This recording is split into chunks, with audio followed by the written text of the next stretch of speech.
kita lakukan. Saudaraku yang dikasih Tuhan, modal utama kita dalam sabar menanti pertolongan dari Tuhan adalah iman yang sejati. Amin. Katakan, aku mau iman yang sejati. Ibrani 11 ayat 6 dikatakan, Ibrani 11 ayat 6, tetapi tanpa iman tidak mungkin orang berkenan kepada Allah. Sebab barang siapa berpaling kepada Allah, ia harus percaya bahwa Allah ada dan bahwa Allah memberi upah kepada orang yang sungguh-sungguh mencari Dia. Ini firman sudah terlampau sering kita dengar. Tanpa iman tidak satupun berkenan di hadapan Tuhan. Jadi saudaraku yang dikasihi Tuhan, miliki iman yang sejati untuk kau sabar menantikan pertolongan Tuhan, untuk sabar menantikan janji berkat Tuhan, untuk sabar menantikan kedatangan Tuhan yang kedua kali. Amin. Engkau yang mau sabar katakan amin. Amin. Iman yang mengerti konsep kealahan, iman yang mengerti konsep kealahan yang benar, itulah iman yang sejati. Mengerti siapa Tuhan yang dia sembah dan mengerti cara menempatkan diri di hadapan Tuhan. Amin. Ini perlu diperhatikan baik-baik. Ada banyak orang dia tahu, ya Allah yang ku sembah Yesus, tapi tidak bisa menempatkan diri dengan benar di hadapan Yesus. Yang berulang-ulang saya sampaikan di kita di sini, jangan sampai engkau terlampau maju, heboh dalam pelayanan tapi tidak terima perkenanan Tuhan. Sedih sekali. Jangan sampai Tuhan berkata, ketika engkau datang menghampiri dia katakan, "Enyalah engkau, aku tidak mengenal engkau." Ketika dia datang yang kedua kali dengan PD-nya datang kepada Tuhan, "Tuhan, aku ikut toh. Aku ikut kan ke surga." Yesus berkata, "Enyalah engkau pembuat kejahatan, aku tidak kenal kamu. Bukankah aku sudah pelayanan? Aku tidak kenal kamu. Bukankah aku sudah menyembuhkan banyak orang? Ini siapa kamu? Aku tidak kenal kamu." Jangan kepedean. "Aku sudah bernubuat mengadakan mujizat." Oh sorry, aku tidak kenal kamu. Maksudnya aku yang dikasih Tuhan, iman yang sejati. Ini diingat baik-baik. Iman yang sejati sesuai Ibrani 11:6 itu, pengutamaannya perkenanan Tuhan. Amin. Buat apa kita terkenal, dikenal di mana-mana, tapi Tuhan tidak kenal. Jadi makanya saya katakan kepada kita, bagian pemuji penyembah Tuhan ini, praise and worship, juga pemain musik, hati-hati. Jangan sampai kamu hanya kebagian capeknya saja. Capek melayani tapi tidak terima perkenanan Tuhan. Jangan mau seperti orang yang konser di luar sana, penyanyi bayaran. Jangan mau seperti pemain musik bayaran. Tapi engkau harus berhasil masuk dalam hadirat Tuhan, supaya ibadahmu, pelayananmu tidak sia-sia. Itulah orang yang memiliki iman yang sejati. Roma 3 ayat 28 sampai 31 dikatakan, Karena kami yakin bahwa manusia dibenarkan karena iman dan bukan karena ia melakukan hukum Taurat. Atau adakah Allah hanya Allah orang Yahudi saja? Bukankah ia juga adalah Allah bangsa-bangsa lain? Ya benar, ia juga adalah Allah bangsa-bangsa lain. Artinya, kalau ada satu Allah yang akan membenarkan baik orang-orang bersunat karena iman maupun orang-orang tak bersunat juga karena iman. Jika demikian, adakah kami membatalkan hukum Taurat karena iman? Sama sekali tidak. Sebaliknya, kami meneguhkannya. jadi firman Tuhan ini mengatakan dibenarkan karena iman. Tetapi dalam tanda petik, iman yang disertai perbuatan. Jadi ada banyak orang Kristen menganggap, kalau aku sudah percaya Yesus, aku beriman pada Yesus, aku pasti masuk surga. Kata siapa? Juga ada orang di luar sana berkata, aku tidak perlu percaya Yesus, yang penting aku berbuat baik, pasti aku masuk surga. Emang surga bisa disogok? Tidak bisa. Hanya iman yang sejati Kalau engkau umat Tuhan yang beriman, dalam imanmu disertai perbuatan-perbuatan yang baik.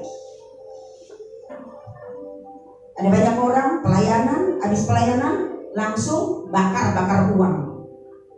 Lewat apa? Haleluya, haleluya.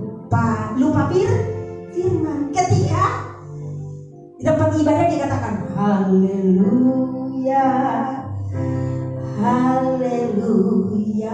Keluar dari tempat ibadah haleluya, haleluya. Amin. Puji Tuhan, tidak ada amin. Ketika engkau ibadah, ketika engkau pelayan, engkau seperti malaikat, tapi di luar sana berubah. Jadi saudaraku yang dikasihi Tuhan, iman yang sejati mengutamakan perkenanan Tuhan, bukan mengutamakan mujizat, bukan mengutamakan jawaban doa. Amin.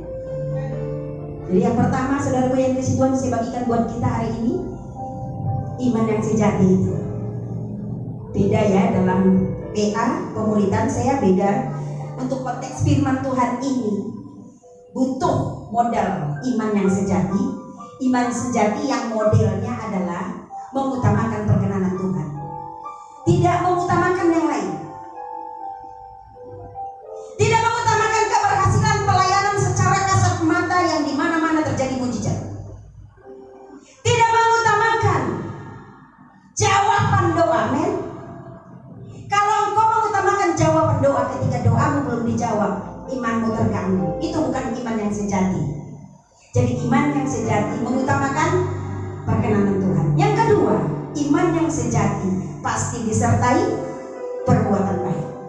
Matius 11 ayat 39. Matius 11 ayat 29. Pikulah kuk yang kupasang dan belajarlah padaku, karena aku lemah lembut dan rendah hati, dan jiwamu akan mendapat ketenangan. Iman yang sejati berani pikul salib. Amin.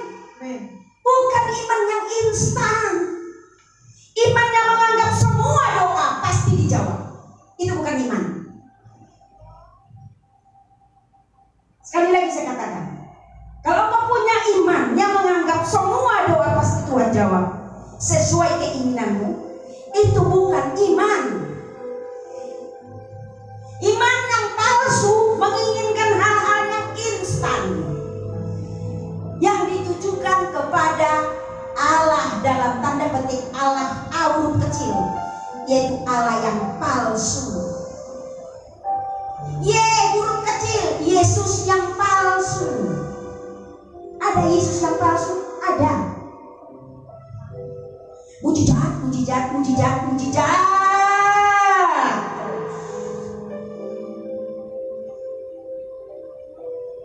Bahkan banyak hamba Tuhan juga yang menawarkan Yesus yang palsu. Khotbahnya ceritanya mujizat, mujizat, mujizat terus. Khotbahnya apa? Berkat, berkat, berkat terus. Khotbahnya apa? Bahasa roh, bahasa roh, bahasa roh terus. Padahal jelas-jelas firman Tuhan berkata, umat Tuhan yang di rumah, maaf saya sedikit agak tegas. Firman Tuhan berkata, bahasa roh akan lenyap. Jadi engkau yang tergila-gila berbahasa roh bertobat. Tergila-gilalah engkau mengejar perkenanan Tuhan. Amin. Ya. Semua karunia dan semua bahasa roh hilang lenyap. Jadi yang tergila-gila mengejar bahasa roh, kasihan. Bertobat. Hamba Tuhan yang gempar-gempor menawarkan bahasa roh, kasihan. Bertobat. Jadi iman yang menggempar-gemporkan hal-hal yang fana itu bukan iman yang sejati. Menggambar-gemborkan mujizat itu bukan iman yang sejati. Menggambar-gemborkan hanya berkat-berkat, kalau kau ikut Tuhan pasti diberkati, itu bukan iman yang sejati.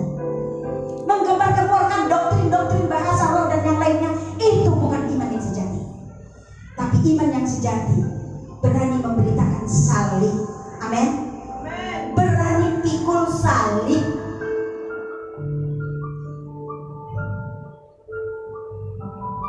Tapi apa yang terjadi umat Tuhan yang dikasih Tuhan?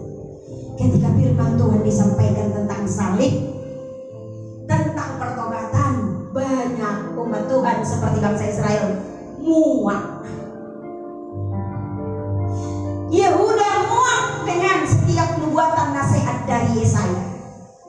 Yehuda itu Israel mencari orang hamba Tuhan yang akan menyampaikan firman tentang berkat, dan berkat saja. Dan itu terjadi sampai sekarang. Umat Tuhan di berbagai tempat ibadah, di berbagai gereja mencari firman yang cocok untuk dirinya. Bukan mencocokkan dirinya dengan Tuhan, tapi minta supaya apa keinginannya dia cocok dengan Tuhan. Dia minta Tuhan menyetujui semua apa yang dia inginkan. Itu bukan iman yang sejati. Jadi iman yang sejati adalah berani pikulku. Amin. Iman yang sejati supaya bisa sabar menantikan berkat Tuhan, sabar menantikan pertolongan Tuhan, sabar menantikan kedatangan Tuhan yang kedua kali. Butuh iman yang sejati. Yang iman sejatinya modelnya adalah mengutamakan perkenanan Tuhan. Dan iman sejati yang iman sejatinya yang kedua disertai perbuatan baik. Dan iman sejati yang berani pikul salib. Amin. Jadi saudaraku yang dikasih Tuhan, kalau itu imanmu, pasti engkau berkata, selama ku hidup bagimu, mataku tetap memandangmu. Dunia tak bisa menjauhkanku dari kasih-Mu.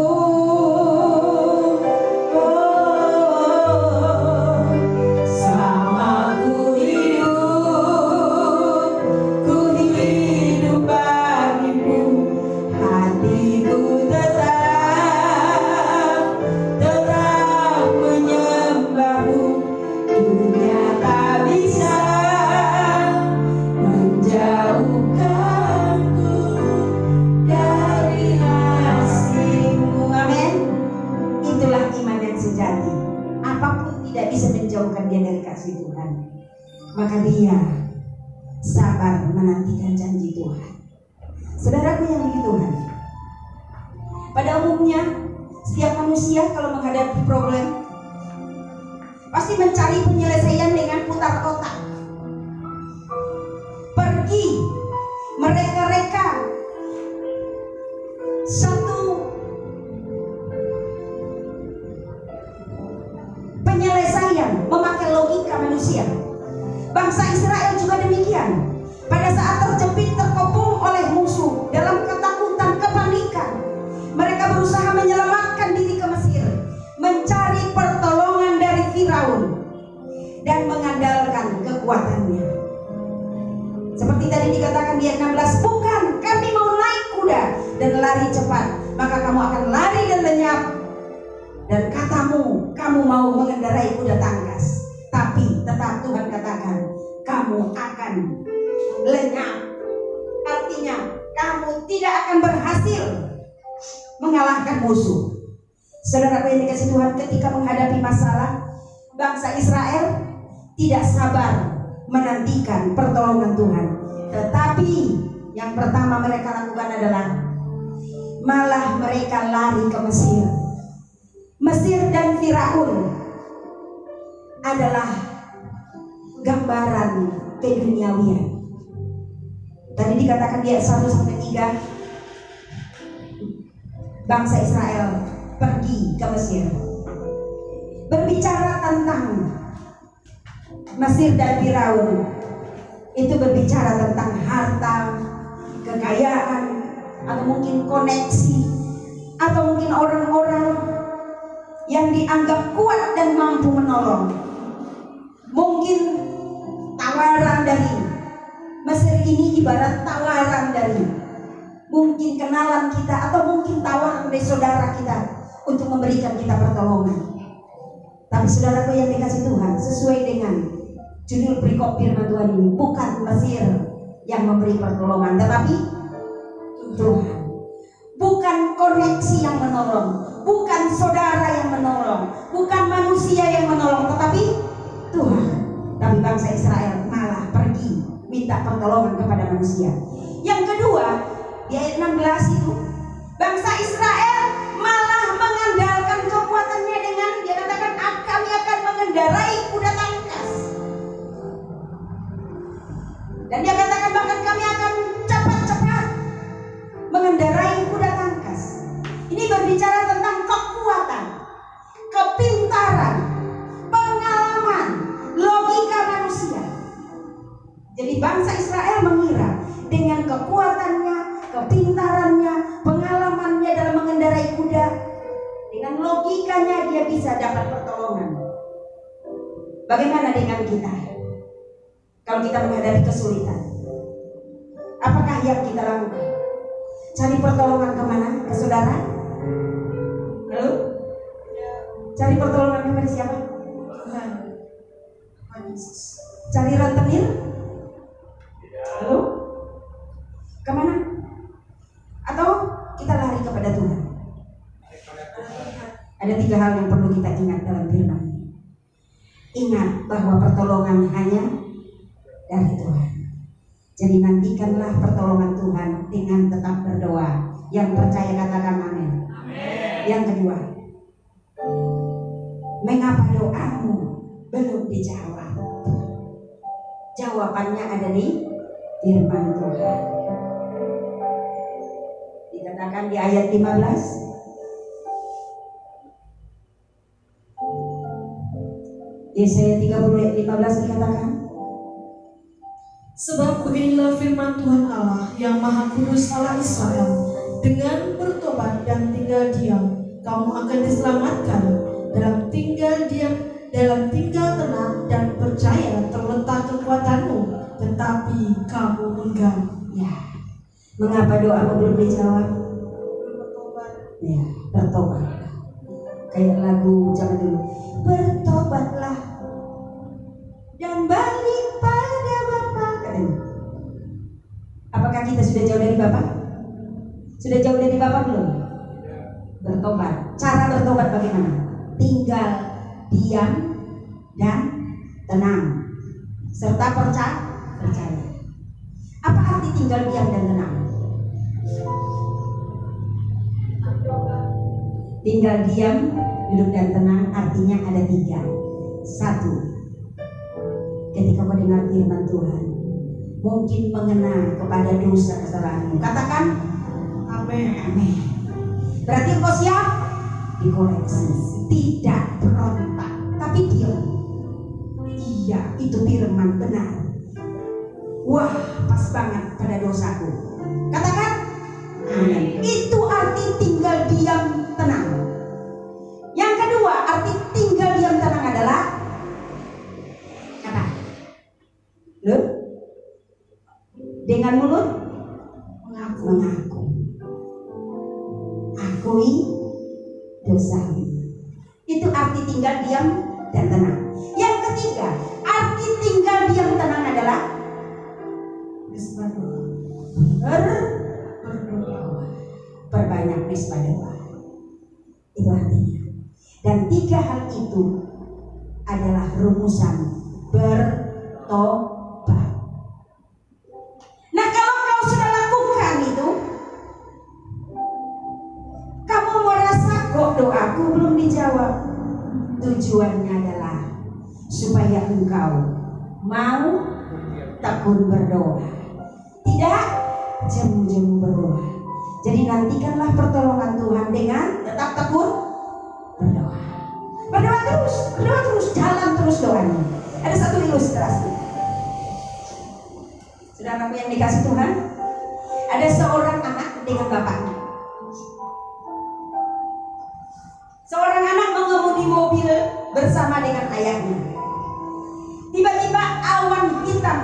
datang bersama angin kencang. Langit menjadi gelap, hujan turun dengan deras. Beberapa pohon bertumbangan. Bahkan ada yang diterbangkan angin. Suasana sangat menakutkan, sangat mencekam. Dan banyak kendaraan lain di sana. Jadi si ayah ini bersama anaknya ada dalam mobil. Apa yang terjadi saudara yang dikasih Tuhan? Si anak ini berkata, "Ayah, Bapak, aku takut." Si bapak berkata, "Jangan takut, nak. Tetaplah setir mobil." Terus anak ini berkata, "Apa kita cari tempat berteduh? Kita berhenti saja?" Bapaknya berkata, "Tetaplah melaju. Lebih kencang lagi. Lebih lagi kamu tambah kecepatannya." Si anak berkata, "Ini hujannya deras. Anginnya kencang sekali. Orang sudah pada ketakutan itu, orang banyak yang berteduh, orang banyak yang sudah cari parkiran." Tapi si bapak berkata, "Tetaplah anakku, melaju dengan kencang. Anginnya lebih kencang. Lebih tambah lagi kecepatan mobil ini.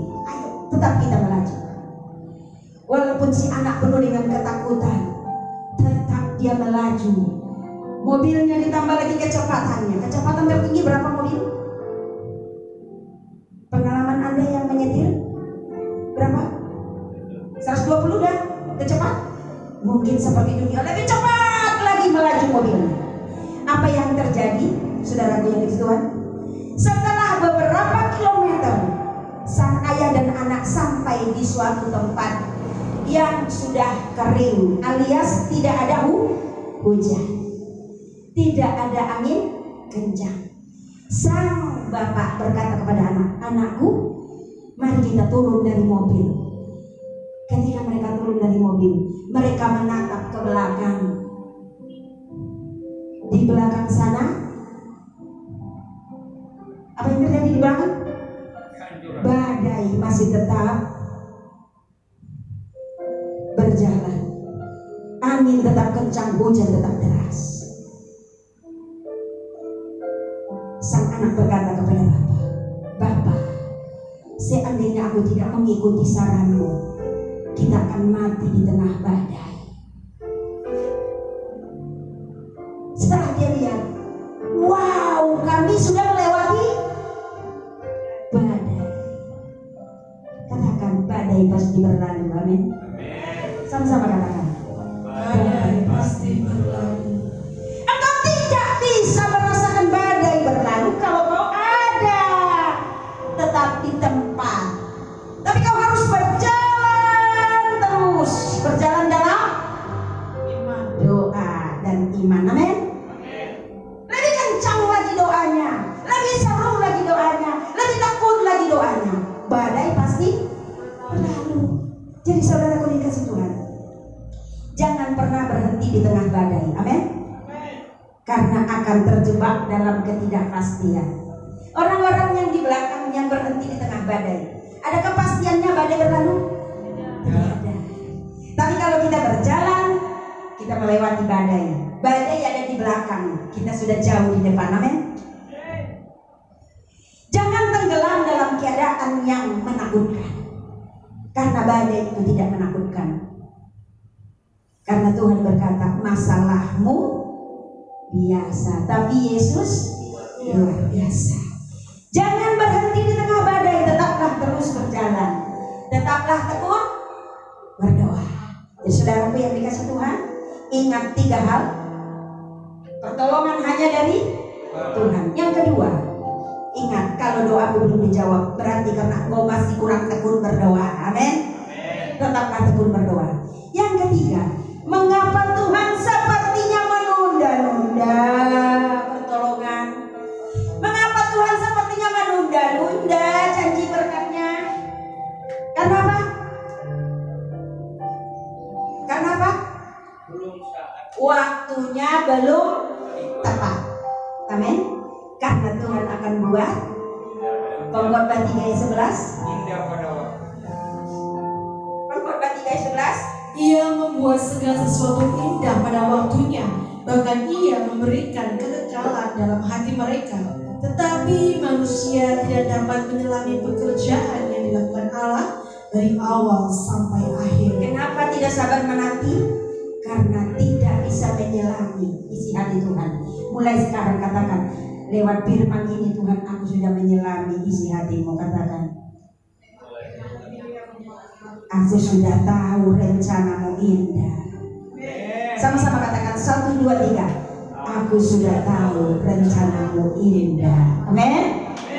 Jadi sabarlah, sabarlah menanti. Maka dikatakan di firman Tuhan, menunggu, nunggu dalam hadiratmu.